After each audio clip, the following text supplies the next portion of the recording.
Nigeria and other member nations of ECOWAS leave Bamako, Mali, with the resolve to pursue lasting peace in the West African state. Gubernatorial candidates of different parties chomping at the bit in Ondo State as flag bearers emerge. All Progressives Congress closed ranks in Ondo State after gubernatorial primary. The primary aim, they say, is victory. Plus, efforts to put a regional development commission on an even keel dominate discourse in both chambers of the National Assembly. This is Political Update on the NTA. I'm Fisayo Ogunfuyi. Welcome.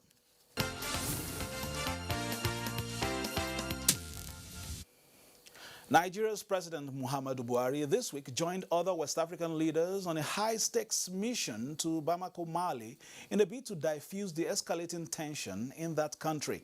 An extraordinary meeting of heads of state and government of the sub-regional organization is expected to be held on Monday next week to further deliberate on the issues raised at the mediation talks. Leaving Nigeria for the first time since the outbreak of the coronavirus pandemic 5 months ago, President Muhammadu Buhari, highly respected in the sub-region and beyond as a man of honor and integrity, is here in Bamako on a critical peace mission. This followed his briefing by leader of the ECOWAS mediation mission to Mali, former President Goodluck Jonathan, on the situation in the country. President Buhari therefore joined 4 other ECOWAS leaders, including the ECOWAS chairman, President of Niger, Muhammadu Isufu, to see what can be done urgently towards resolving the lingering political impasse in the country for sustainable peace, democracy, and development. Recalled that following the court order that nullified 31 parliamentary seats and awarded victory to those believed to be favored by government, crisis erupted here, with the opposition insisting that President Ibrahim Boubacar Keïta should resign, although he has 3 out of his second 5-year mandate to execute. A communique that was issued at the end of the ECOWAS last mediation mission to this country, led by former President Goodluck Jonathan, speaks to the urgency of forming a government of national unity, with the following as a sharing formula of membership in the government: 50% for the ruling coalition, 30% for the opposition, and 20% for the civil society. This was rejected by members of the M5 resistance group, and fears are expressed that Mali might be heading for deeper crisis or even a civil war. President Muhammadu Buhari and the ECOWAS leaders do not want such to happen, hence they are resolved towards achieving lasting political solution. Already, they have received adequate briefing from former President Goodluck Jonathan, and thereafter met separately with the political actors in the country, including President Ibrahim Boubacar Keïta and members of the opposition groups led by Imam Mahamoud Dikko, regarded here as highly influential. The meetings were held behind closed doors, and we will keep you informed as soon as the possible agreements are made public. Adam Zambu, Ellen, we of giving us an update on that. Of course, we'll be keeping our eyes locked on that. There's expected to be a meeting also on Monday to see how this is resolved. I recall that Nigeria has continued to play a leading role in the sub-region to make sure that there is peace and tranquility and, of course, progress in the ECOWAS states. Now, coming home, Eyitayo Jegede, a senior advocate of Nigeria and a former Attorney General and Commissioner for Justice in Ondo State, has won the People's Democratic Party (PDP) governorship primary election held on Wednesday.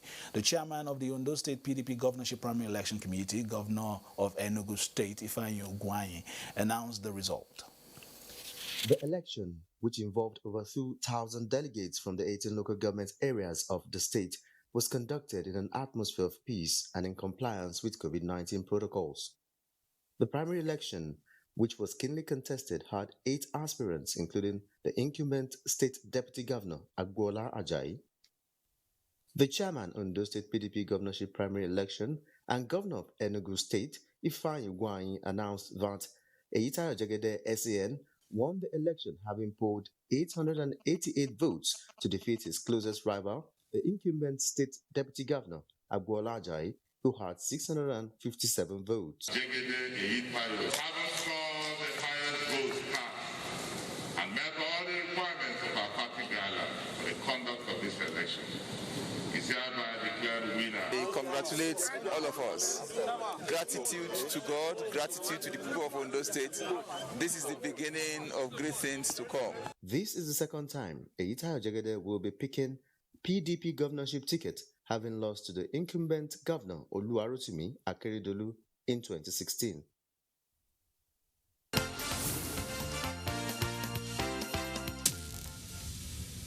The All Progressives Congress in Ondo State, under the guidance of the Caretaker and Extraordinary National Convention Committee, is closing ranks to ensure a common course in the lead-up to the gubernatorial election in that state. Members of the Ondo State Reconciliation Committee say the party is strategizing to ensure harmony, as evident in the cordial relationship between the executive and the legislature at the national level. What is important is to carry everybody along in order to ensure victory for our party. We will do whatever is seemingly possible to ensure that we win the election in Ondo State. It is very, very critical to us.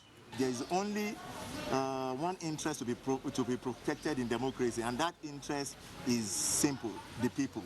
And when I say who is the people, it means the majority. And this is what we are trying to achieve in Ondo. And I'm sure that by the time we complete our reconciliation process in Ondo, APC will be stronger than before. All right, away from the gubernatorial election, the run-up to the gubernatorial election in Ondo and Edo states. Now let's move quickly to some of the news making the rounds in the course of the week. The Minister of Niger Delta Affairs, Senator Godswill Akpabio, has written to the House of Representatives explaining that it was quoted out of context concerning allegations of the Niger Delta Development Commission contract award to lawmakers of the 9th Assembly. House Speaker Femi Gbajabiamila had, at the commencement of plenary, said the House is instituting a legal action against the minister on the matter. Shortly after, the Speaker brought to the notice of members the communication of the minister.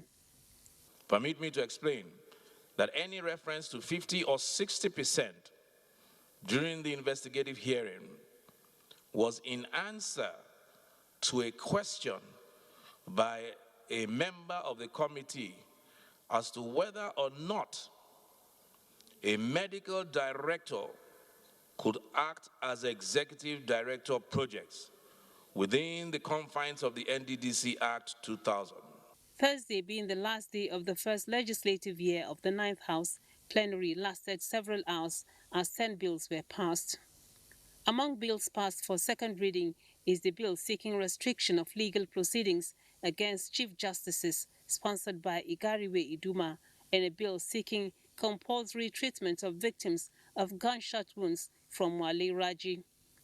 Among establishment bills that passed second reading is the National Agency for Food Technology Bill, sponsored by Chinedu Oga, a bill to establish Federal Polytechnic Garko, Kano State, from Aliwudil, and a bill to establish Federal Medical Center Abuja, Cross River State, sponsored by Agon Jarigbe.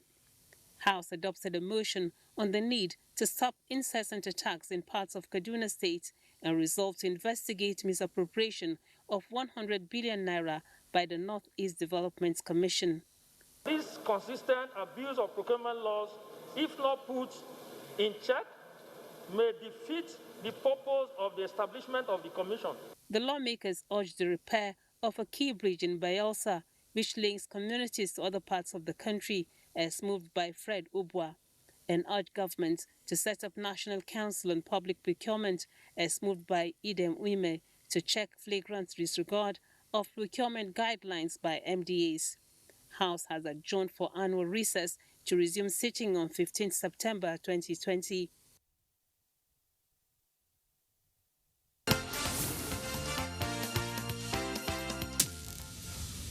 Meanwhile, the Senate has called for the dissolution of the interim committee of the Niger Delta Development Commission to pave way for the composition of its governing board. In the last 2 months, the Nigerian media has been inundated with stories of alleged financial recklessness in the Niger Delta Development Commission. Both chambers of the National Assembly investigated the allegations, and the report of the Senate Ad hoc Committee has been presented and its recommendations approved. The NDDC Interim Management Committee should therefore be dissolved to pave way for the constitution of the Board of Directors in accordance with the Act. Apart from calling for the disbandment of the Interim Management Committee, the report recommended the establishment of monitoring and advisory committees, the Commission to henceforth report directly to the President, review its corporate social responsibility and procurement process. Senate resolved that the Interim Management Committee should refund a total of 4.9 billion naira paid to staff and contractors in breach of procurement process. This includes the 1.4 billion naira it paid to its staff as palliative for COVID-19. The funds are to be returned to the coffers of the Commission. They talk about spending 3.something billion on COVID. COVID-19 epicenter in Nigeria is Lagos. The minimum is life imprisonment or amputation. That is the solution to corruption in Nigeria. We have large army of youth today, they have no job, we are not safe. They forgot to tell Nigerians how they spend money when there was no body traveling, no car, no movement, interstate lockdown. We should look at the act itself, establishing the NDDC. Where are the lacunas or the inadequacies? We are on the same page with the executive arm of government on this. It also mandated its committees on ethics, privileges and public petitions to investigate alleged involvement of some members of the National Assembly in the Commission's contract awards. And I knew majority of members of the National Assembly have nothing to do with NDDC. Senate has called on the Federal Roads Maintenance Agency to immediately rehabilitate the spoiled portion of the road that leads to the Mambila Power Plant, that is the Goje Mayo Selbe Gembu Road in Taraba State. It's such that if there is a cut in the road, there will be a total isolation of that region. And that will be dangerous for the project the federal government has set forth to undertake in Mambila. The legislators paid tribute to Nigeria's first female combat helicopter pilot, Tolulope Arotile, who died on Tuesday, 14th of July 2020. I want to urge the federal government to try and provide succor to the immediate family of this young lady. Senate has adjourned to 15th of September 2020 for its annual recess.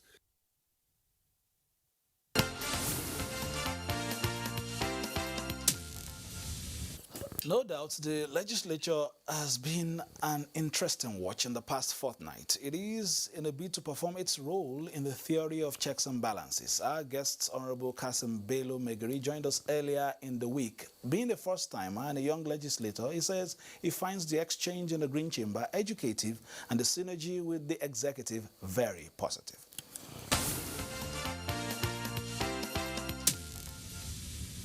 We have had a lot of experience in the past 1 year, ranging from the relationship with the all parliamentarians and also our young friends outside there and our constituents in general. Actually, the main problem we have, there's distrust between the leadership and the followership. That's the number one experience I experienced, what the communication gap and the understanding with the real situation on ground. So it's a very good experience, and we are trying to make sure we have filled the gap. We have reviewed the budget earlier past, and Mr. President have assent to it, and he have given the directive for the release of 50% of the capital projects. This is a very good action that we took, and it will help in reviving the economy of the nation. And Agric, you know, CBN, they have been trying, they have a lot of programs. Even though there's a lot of challenges, we have some motions, you know, to investigate the NARSAT, which is in charge of Agric sector in the CBN. But so far, our people have started enjoying the programs of the federal government. Last week, I was in my constituency. I flagged up a cotton farm associations. We give them the inputs. We give them all necessary support so that our people will go to farms.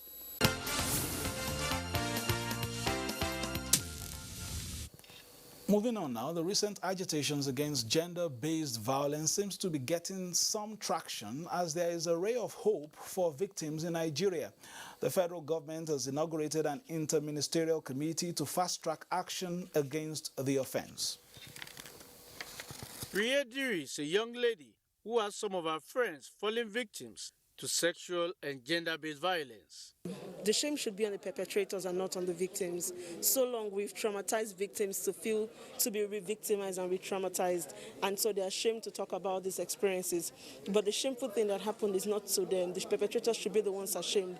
Against the background of these unpleasant experiences, the Federal Ministry of Justice, the Nigerian Police, civil society organizations, the Federal Ministry of Women Affairs, and other partners have joined forces to develop a comprehensive action plan to end gender-based violence. Rape and sexual and gender-based violence are gross violations of the right to human dignity, the right to life. We cannot say it often enough. We all have a responsibility to end gender-based violence. The Attorney General of the Federation and Minister of Justice, Abubakar Malami SCN, gave the terms of reference of the committee. Develop for adoption a national prevention of sexual abuse violence strategy for the period 2021 to 2025 that identifies and encapsulates measures to enhance response to rape and gender-based violence cases, set new targets for prevention. The committee, which is headed by the Solicitor General of the Federation and Permanent Secretary, Ministry of Justice, has already commenced its work.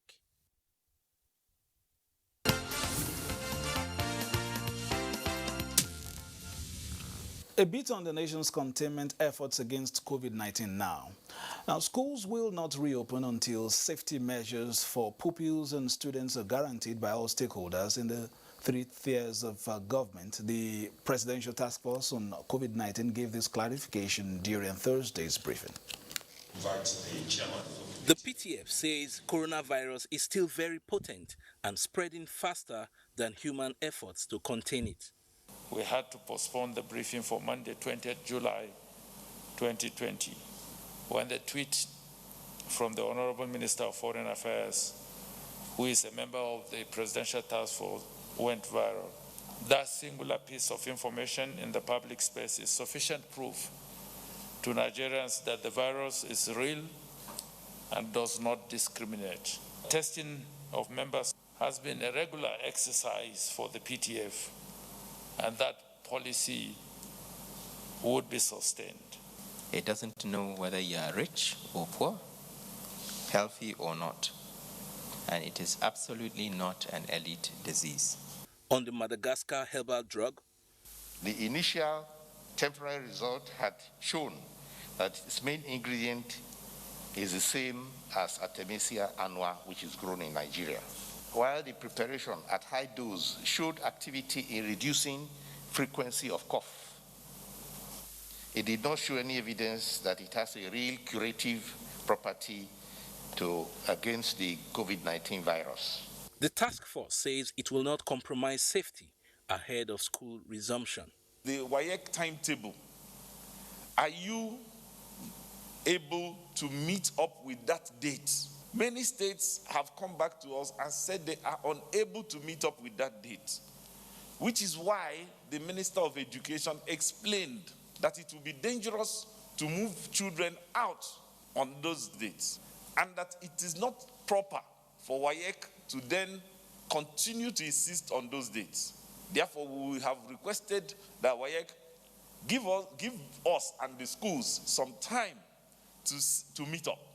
On the forthcoming Eid al-Kabir celebration, state governments are advised to discourage activities that could worsen community spread of coronavirus.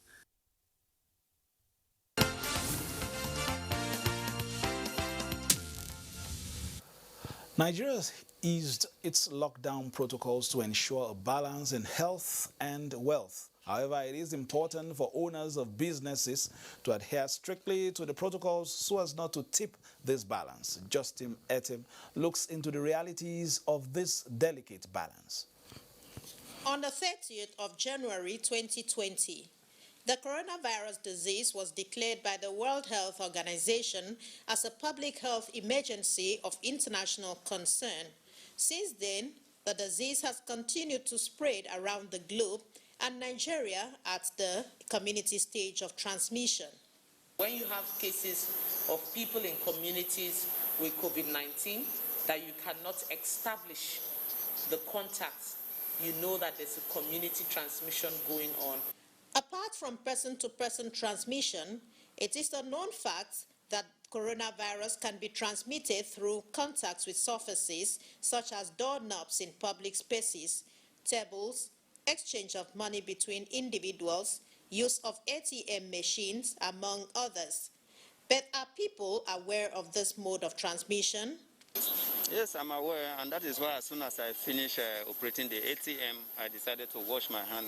Well, they should have sanitizers in their vehicles, and the passengers as well should have sanitizers in their bags, so that as soon as you exchange, you can sanitize your hand. Experts say to prevent the spread of COVID-19 in public spaces, owners of businesses must adopt these measures to stem the spread of the disease. It's very important for people who own businesses to have their buckets, soap and water in front of their business premises, and of course hand sanitizers. It's important that for people who have restaurants, you don't sit in, you just buy and you leave. The disease, which is presently in every state of the Federation and is at this community stage, is a cause for concern by health experts, which again reiterates the need for all and sundry to protect themselves.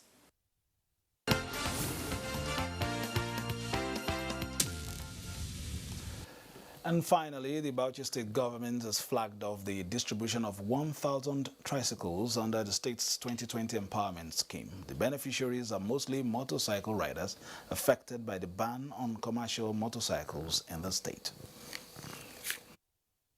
It could be recalled that the government of Bauchi State banned the activities of commercial motorcycles in major cities across the state in order to curb the spread of COVID-19 and other security-related issues. In order to cushion the effect of the ban, the government, through its Ministry for Cooperative, Small and Medium Enterprises, procured 345 units of tricycles for distribution in the first phase of the 2020 Bauchi State Empowerment Scheme. The Achaba has been banned not because we want to criminalize poverty or the ways and means people are putting food on the table. We are very conscious of the poverty in this state. Similar programs are in the pipeline to purchase commercial motor vehicles in the brand of Vectra and Sharon to further assist the boosting of our economic empowerment program. As a revolving fund, the beneficiaries are expected to pay back within 24 months through the state's own microfinance bank.